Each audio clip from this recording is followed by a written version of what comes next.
Hello everyone, welcome back to Owen's Treats. Today we will be doing St. Patrick's Day inspired parfaits. As you can see, I'm all decked out in my St. Patrick's Day outfit, and I also have my little decoration / bear in the background.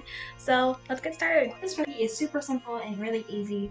So here are all the ingredients: glass, wide or tall, whatever you prefer.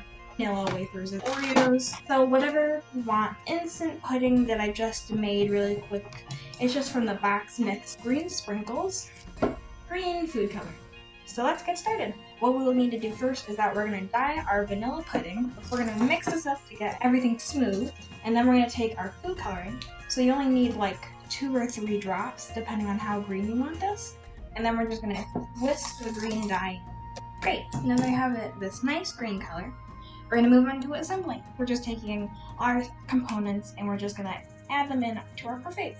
Now you can do this in whatever order you want, but I'm going to be putting down first. Now you don't have to be exact because this is not Pinterest. We don't need to do that. We're going to put 1 Oreo or 1 vanilla wafer in the middle, and then we're going to keep layering on top.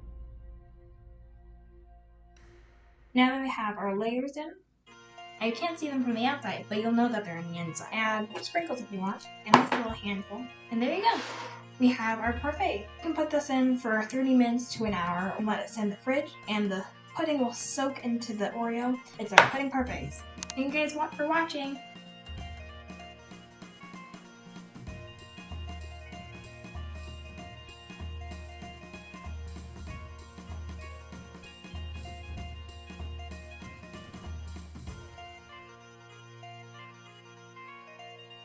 Oops, it's still going.